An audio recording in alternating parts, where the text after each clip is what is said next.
ఈరోజు ఆంధ్ర రాష్ట్రం కొరకు ఆమరణ నిరాహార దీక్ష చేసి ప్రాణాలు అర్పించిన అమరజీవి పొట్టి శ్రీరాములు వర్ధంతి సందర్భంగా ఏలూరు వసంతమహల్ సెంటర్లోని పొట్టి శ్రీరాములు విగ్రహానికి పూలమాలలు వేసి నివాళులు అర్పించిన ఏలూరు నియోజకవర్గ తెలుగుదేశం పార్టీ ఇన్ఛార్జ్ బడేటి రాధాకృష్ణయ్య.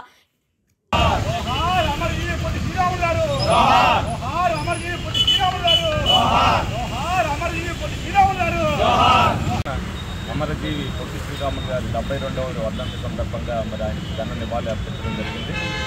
మరి ఆయన జీవితాన్ని త్యాగం చేసి మన ఆంధ్ర రాష్ట్రాన్ని తీసుకురావడం జరిగింది. మరి ఈ రోజున మళ్ళీ విభజన అయిపోయిన తర్వాత మళ్ళీ మనం చాలా ఇబ్బంది పడే పరిస్థితి ఉంది. మరి ఆయన చేసిన త్యాగాన్ని గుర్తించాలంటే ఈ రోజున మరి ఏదైతే అమరావతిని మళ్ళీ అభివృద్ధి చేసుకుని అమరావతిలో మరి అమరజీవి పొట్టి శ్రీరాములు గారి స్మృతివనం కట్టాలని చెప్పి మేము తెలుగుదేశం పార్టీ తరఫున డిమాండ్ చేయడం జరుగుతుంది. అలాగే ఏదైతే ఇక్కడ ఈ పార్కులో పొట్టి శ్రీరాములు గారి విగ్రహం ఏర్పాటు చేశారో గత బడేటి బుజ్జి గారి హయాంలో దీనికి 15 లక్షల రూపాయలు కౌన్సిల్లో సిఆర్ఐ అన్నీ కూడా అలాట్మెంట్ అయ్యి ఉన్నాయి. ఇప్పటికీ ఈ సంవత్సరం అయింది, 4.5 సంవత్సరాల్లో వాళ్ళు ఏమి దాన్ని ఏం పట్టించుకున్న పరిస్థితి లేవు.